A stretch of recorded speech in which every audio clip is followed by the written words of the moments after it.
नमस्कार दोस्तों, स्वागत है आपका आंसर राइटिंग सेशन में। आज हम लोग बात करेंगे मुगल काल से संबंधित किस प्रकार के प्रश्न पूछे जाते हैं।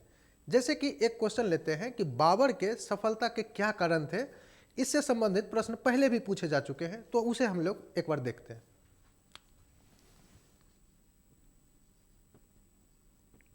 बाबर के भारत विजय के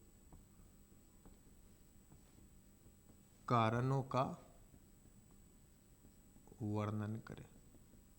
जैसे ये क्वेश्चन है, इसमें पूछा जा रहा है कि बाबर ने भारत पे जो जीत हासिल की उसके आखिर क्या कारण रहे थे। तो इसमें हम ज़्यादा नहीं 4 से 5 कारण गिनाएंगे कि आखिर वो कौन कौन से मुख्य कारण रहे थे। जैसे कि सबसे पहला जो मुख्य कारण था, बाबर एक मतलब कह सकते हैं कि बाबर की सैन्य कुशलता तथा युद्ध की रणनीति।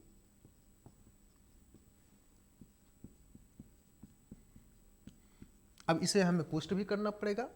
जैसे कि आपको पता भी होना चाहिए कि जो बाबर के पिता थे उमर शेख मिर्जा, वो फरगना के शासक थे।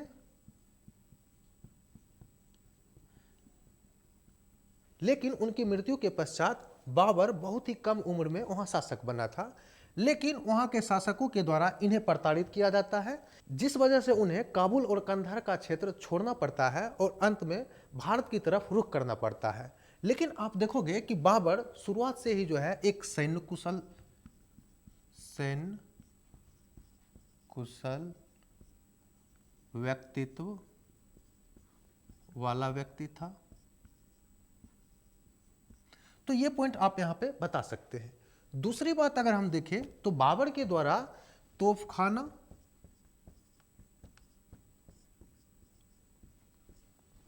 तथा आधुनिक सैन्य तकनीक का प्रयोग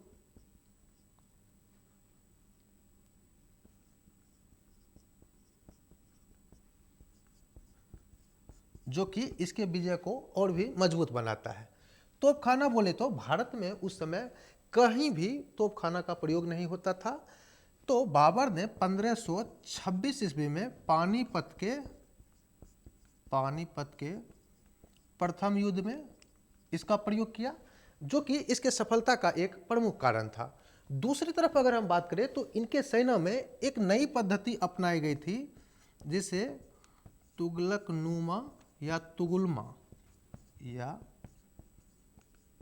तुगुलमा पद्धति कहते हैं। इसके तहत आप देखोगे कि सैन्य की एक बहुत ही विस्तृत और बहुत ही जटिल रणनीति बनाई जाती थी, जिसके तहत आप देखोगे कि दुश्मन के जो सेना होते थे उनको 3 तरफ से घेरा जाता था। एक तो सामने से, एक दाएं से, एक बाएं से।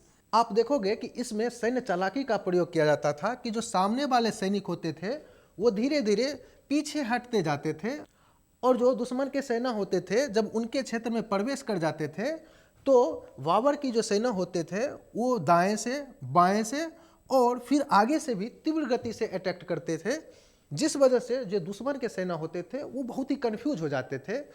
जिस वजह से आप देखोगे कि मुगल की सेना बहुत ही जल्द सफलता हासिल कर लेते थे।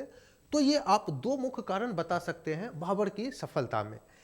और भी अगर हम कारणों की बात करें तो पहले से जो दिल्ली सल्तनत था उसमें भी कुछ कमजोरी विद्यमान थी, जो कि बाबर के विजय में बहुत ही बड़ा पॉजिटिव पॉइंट बना। जैसे कि आप कह सकते हैं कि सल्तनत की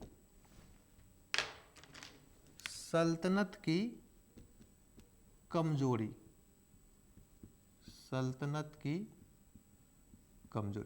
ये कैसे?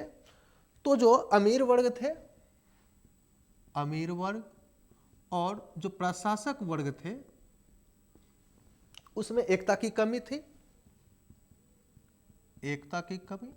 चूंकि आप देखोगे कि अफगान परंपरा में यह होता था कि वो लोग अपने आप को बराबर मानते थे।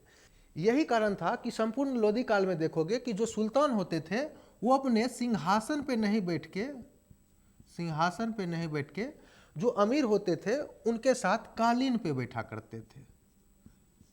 और जब बाद में इब्राहिम लोदी के द्वारा थोड़ा शासन को मजबूत किया गया और सुल्तान के पद को स्ट्रॉन्ग करना चाहा, तो जो अमीर वर्ग थे उन्होंने इसका विद्रोह करना आरंभ कर दिया और ये इनके सल्तनत की कमजोरी का एक प्रमुख कारण बना।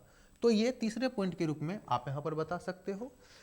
चौथे पॉइंट में आप ये बता सकते हो कि भारतीय जो शासक थे, भारतीय शासक वो आपस में लड़ते रहते थे, आपस में लड़ते रहते थे, जिस वजह से आप देखोगे कि दिल्ली सल्तनत बहुत ही कमजोर हो गया और बाहरी आक्रमण को झेल नहीं पाया। एक अन्य कारण के रूप में आप बता सकते हो कि बाबर का आत्मविश्वास। ये कैसे? तो आप देखोगे बाबर स्वयं को चंगेज खां और तैमूर लंग का वंशज मानता था। यानी इनके आत्मविश्वास को आप देख सकते हैं कि कितने बड़े सैन्य घराने को अपना आदर्श मानते थे। तो उन्होंने भारत के ऊपर विजय हासिल करने में इस प्रकार के आत्मविश्वास को दिखाया। अगली बात आप इसमें ऐड कर सकते हो छठे पॉइंट के रूप में कि भारत में जो अपार संपदा थी, अपार संपदा, चाहे वो खाद्यान्न संबंधी हो या फिर खनिज, इसने बाबर को बहुत ज्यादा आकर्षित किया, क्योंकि अफगान वाले क्षेत्र में आप देखोगे कि इन दोनों चीज की कमी थी। और चूंकि बाबर वहां पे कमजोर पहले से हो चुका था, तो उनके मन में हमेशा ये चलता रहा था कि हमारे पास खोने के लिए तो कुछ नहीं है, लेकिन पाने के लिए भारत जैसा एक समृद्ध प्रदेश उनके लिए रास्ता निहार रहा है। तो इस वजह से आप देखोगे कि बाबर जो है पूरी ताकत के साथ पानीपत के प्रथम युद्ध में हमला करता है और यहाँ पर जीत हासिल करता है। तो आप इन सभी कारणों को ऐड कर सकते हो इनके विजय के कारणों में। अगले पॉइंट के रूप में आप ये बता सकते हो कि पानीपत का जो मैदान था वो बाबर के लिए बहुत ही ज़्यादा उपयुक्त था, क्योंकि वो जब तोप का प्रयोग करते थे तो जो दुश्मन के सेना होते थे वो सामने टिक नहीं पाते थे। और इस वजह से आप देखोगे कि जो भी दुर्ग या फिर किला बनाए जाते थे उसे भी आसानी से नष्ट किया जा सकता था, जिस वजह से बाबर जो है हमेशा बढ़त में रहता था। तो इस प्रकार से आप देखोगे कि भारत के विजय में इन सभी कारणों का मुख्य रूप से योगदान था। अब हम लोग इसी से जुड़े हुए एक अगले क्वेश्चन को देखेंगे। जैसे कि पूछा जाता है कि शेरशाह सूरी के काल में प्रशासनिक व्यवस्था किस प्रकार की थी, उससे संबंधित आप देखोगे तो पहले भी प्रश्न पूछे गए हैं, तो उसे भी हम लोग एक बार देखते हैं। क्वेश्चन है शेरशाह सूरी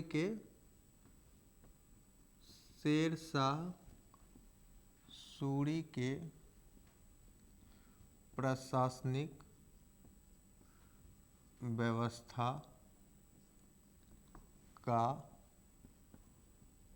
वर्णन करें। तो आइए इसमें देखते हैं कि कौन कौन से पॉइंट आने चाहिए। जैसे कि आप लोगों को पता होगा कि शेरशाह का शासनकाल 1540 से 45 ईस्वी तक था।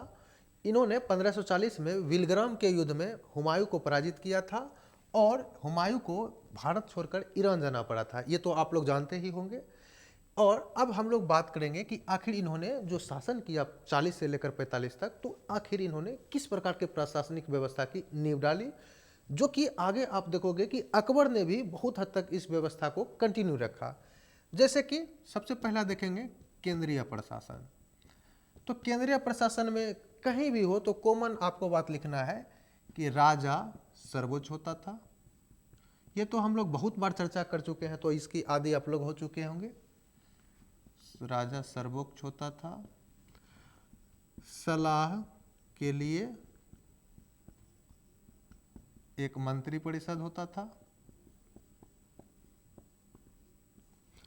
दूसरी बात अगर हम करें तो कुछ इन्होंने विभागों की स्थापना की, जैसे कि दीवान ए विजारत, ये था आपका वित्त विभाग।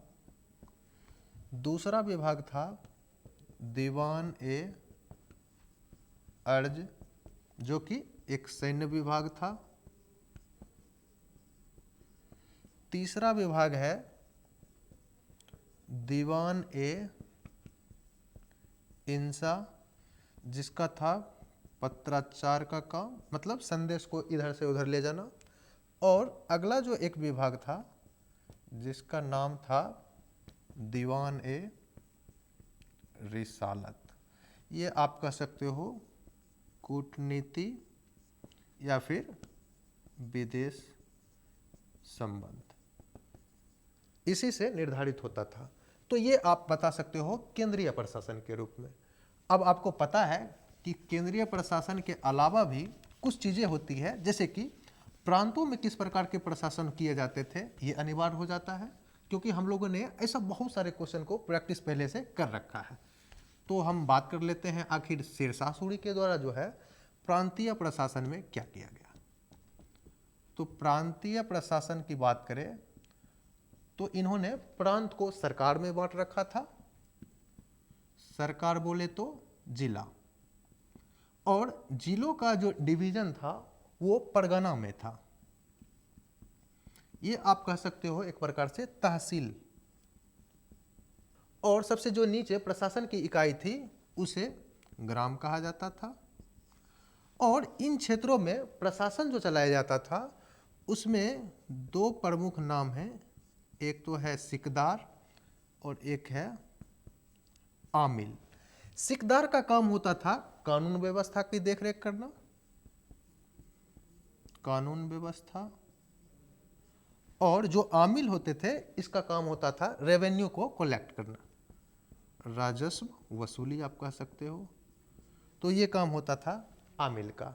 और जो सबसे लास्ट स्तर पे काम करते थे ग्राम स्तर पे, ये आप कह सकते हो प्रशासन, और यहाँ पे राजस्व वसूली का काम भी मुखिया व पटवारी के द्वारा किया जाता था, पटवारी के द्वारा। तो ये बात यहाँ पे आप बता सकते हो कि प्रांतीय प्रशासन में किस प्रकार की व्यवस्था थी। अब आपको पता है कि जब हम केंद्र की बात कर लिए, प्रांत की बात कर लिए, तो सबसे जो इम्पोर्टेंट बात हो जाती है कि आखिर राजस्व का स्रोत क्या था, उसे भी हम लोग देख लेते हैं। तो राजस्व, राजस्व जो भी हो, प्राचीन भारत हो या फिर मेडिवल इंडिया हो, उसमें प्रमुख हो जाता है कृषि का उपज। वो कितना लिया जाता था? तो 1/3 भाग कुल उपज का लिया जाता था। इसमें आप देखोगे कि शेरशाह सूरी ने एक विशेष प्रकार की व्यवस्था की कि फसलों के प्रकार के अनुसार कर का निर्धारण। जैसे कि अगर कोई नकदी फसल हो तो उसके ऊपर थोड़ा ज़्यादा टैक्स लिया जाता था, और जो खाद्यान्न फसल है उसके ऊपर थोड़ा कम टैक्स लिया जाता था।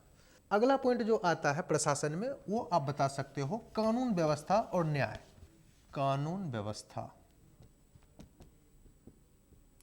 कानून व्यवस्था व न्याय के लिए क्या था? तो कानून व्यवस्था में आप देखोगे कि राज्य में चोरी, डकैती, भ्रष्टाचार ये सब ना हो, इसके लिए सामूहिक उत्तरदायित्व, सामूहिक उत्तरदायित्व तय किए जाते थे। यानी जो अधिकारी होते थे उनका ये कर्तव्य होता था कि इन सभी चीज़ों से राज्यों की सुरक्षा करें और प्रजा को समय पर न्याय मिले, इसके लिए भी व्यवस्था की गई थी।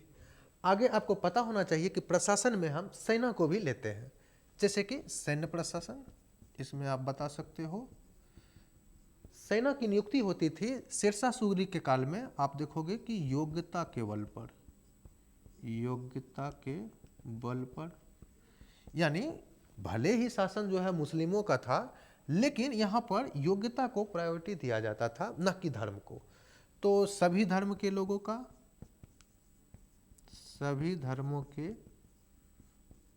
लोगों का चयन किया जाता था। तो ये पॉइंट आप यहाँ पर बता सकते हो। साथ ही साथ हम बात करें यहाँ पे, तो जो सेना में घोड़े होते थे उसके लिए दाग और हुलिया प्रथा ये इस समय भी विद्यमान थे, जो कि आप लोग जानते हैं कि अलाउद्दीन खिलजी के द्वारा ये व्यवस्था आरंभ किया गया था। हालांकि इस काल में भी आपको कंटिन्यू दिख जाएंगे। तो इन सभी पॉइंटों को आप यहाँ पे बता दोगे और आपका जो है आंसर कंप्लीट हो जाएगा। हालांकि एक पॉइंट आप इसमें ऐड कर सकते हो अगर करना चाहो तो, जैसे कि लोक प्रशासन थोड़ा इंपॉर्टेंट हो जाता है, जो कि प्रशासन का ही पार्ट होता है, तो वो हम आपको बता देते हैं। लोक प्रशासन, जैसे कि आप लोग सुने होंगे कि शेरशाह सूरी के द्वारा बहुत ही भारी मात्रा में सरायों का निर्माण ये किया गया था व्यापारियों के निवास के लिए, यानी जब दूरवर्ती व्यापार होता था तो उनके लिए कोई बीच में एक रेस्ट करने का स्थान हो तो उसके लिए सरायों का निर्माण किया गया था। दूसरी तरफ हम बात करें तो सड़कों का निर्माण शेरशाह सूरी के काल में हुआ है बहुत ही ज़्यादा। आप नाम सुने होंगे ग्रैंड ट्रंक रोड, जो कि बंगाल में सोनार गांव से लेकर अभी जो पाकिस्तान का सिंध क्षेत्र है वहां तक इसका विस्तार किया गया था। इसके अलावा हम बात करें तो शेरशाह सूरी के द्वारा भारी मात्रा में कुआं और सड़कों के किनारे वृक्षारोपण इत्यादि किया गया था। तो ये आप अतिरिक्त पॉइंट बता सकते हो लोक प्रशासन के रूप में, और अब आपका आंसर कंप्लीट हो जाता है। तो ये सब आप यहाँ पे बता सकते हो। अब एक क्वेश्चन हम लोग देखते हैं अकबर के ऊपर। अकबर के ऊपर जो सबसे ज़्यादा प्रश्न पूछा जाता है इसकी धार्मिक नीति और प्रशासनिक नीति को लेकर। तो यहाँ पर हम पहले देखते हैं धार्मिक नीति। अकबर की धार्मिक नीति की विवेचना करें। बात करें अगर अकबर की, तो धार्मिक नीति इनकी बहुत ही सहिष्णु थी, में सहिष्णुता आपको दिखेगा। तो ये कैसे? तो इनके काल में आप देखोगे तो 1563 ईस्वी में तीर्थ यात्रा कर समाप्त किया गया और 1564 में जजिया कर को समाप्त। जजिया कर लिया जाता था गैर मुस्लिम से, यानी जो भी मुस्लिम के अलावा अन्य समुदाय इनके राज्य में निवास करते थे तो उनके सुरक्षा के बदले एक कर लिया जाता था जिसे जजिया कर कहा जाता है। तो ये बात आपको यहाँ पे याद रखना है कि अकबर ने 1564 ईस्वी में इस कर को समाप्त किया था। दूसरा अगर हम बात करें तो आप कह सकते हो राजपूत नीति या फिर धार्मिक समन्वय की नीति। इसके तहत आप उदाहरण दे सकते हो कि अकबर ने राजपूतों के साथ दोस्ताना संबंध स्थापित किया। यही नहीं बल्कि आप देखोगे इनके द्वारा वैवाहिक संबंध भी स्थापित किया गया। और इसके बावजूद आप देखोगे कि जो राजपूत होते थे उनके लिए धार्मिक स्वतंत्रता थी, यानी भले ही वो उनके साथ वैवाहिक संबंध स्थापित करते थे लेकिन उनके धर्म के साथ कोई छेड़छाड़ नहीं किया जाता था। इतना ही नहीं, आप देखोगे कि इनके शासनकाल में मानसिंह, टोंडरमल जो कि हिंदू थे वो प्रशासन के उच्च पदों पर विद्यमान थे। तो ये बात भी आप यहाँ पे बता सकते हो जो कि दिखाता है कि इन्होंने धार्मिक सहिष्णुता की नीति को अपनाया था। अगला पॉइंट देख लेते हैं। अगला पॉइंट आप लिख सकते हो मजहर नामा की घोषणा, यानी अकबर के द्वारा 1575 ईस्वी में मजहरनामा की घोषणा की गई। इसका अर्थ यह होता था कि सभी धर्मों के अंतिम निर्णय अंतिम निर्णय स्वयं सम्राट अकबर लेंगे। यानी अलग अलग धर्म में जो उलेमा, पंडित या फिर पादरी होते हैं, उनकी बातों को नहीं माना जाएगा, बल्कि अंतिम जो डिसीजन होगा वो राजा का होगा। उसी प्रकार से हम अगर चौथा पॉइंट ले तो दीन ए इलाही की स्थापना 1582 ईस्वी में अकबर के द्वारा किया गया। अब बात आता है कि दीन ए इलाही था क्या। तो दीन ए इलाही कोई नया धर्म नहीं था, बल्कि सभी धर्म जैसे हिंदू हो, मुस्लिम हो, बौद्ध हो या फिर ईसाई हो, उनके जो अच्छे गुण होते थे, सभी धर्मों के कह सकते हैं अच्छे गुण, उसे अपनाने पर बल दिया गया। अब ये अच्छा गुण क्या हो सकता था, जैसे हम कुछ उदाहरण दे सकते हैं।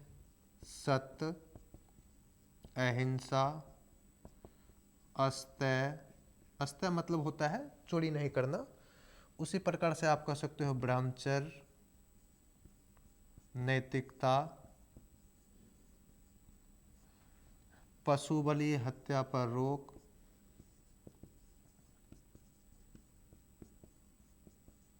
तो ये सभी जितने भी अच्छे कर्म हैं, इसको इन्होंने दीन ए इलाही के तहत शामिल किया, ताकि जो भी अच्छे गुण हो वो इनके प्रजा में आ सके। अगला पॉइंट आप बता सकते हो कि इनके ऊपर सूफी संतों का प्रभाव था। सबसे ज्यादा जो उदाहरण लिया जाता है वो है शेख सलीम चिश्ती का। शेख सलीम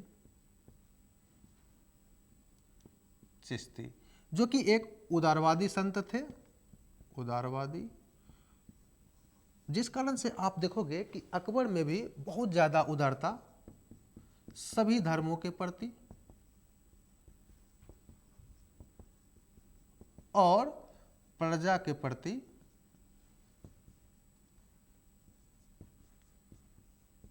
जन कल्याणकारी होना, ये आपको यहाँ पर दिख जाएगा। ऐसा भी माना जाता है कि इनके पुत्र जो जहांगीर थे वो शेख सलीम चिश्ती के आशीर्वाद से ही हुआ था, जिस वजह से अकबर के ऊपर शेख सलीम चिश्ती का बहुत ही ज़्यादा प्रभाव देखा गया। एक पॉइंट और भी इसमें हम लोग ऐड कर सकते हैं, जैसे कि कुछ जो गैर इस्लामी परंपरा विद्यमान था उसे इनके द्वारा समाप्त करने का प्रयास किया गया। जैसे कि नरबली हत्या हो गया, बाल विवाह, जबरन धर्मांतरण, दास प्रथा, सती प्रथा इत्यादि आप कह सकते हो। इन सभी के ऊपर इनके राज्य में रोक लगा दिया गया, जो कि एक अच्छा उदाहरण भी माना जाता है और सहिष्णुता का प्रतीक भी।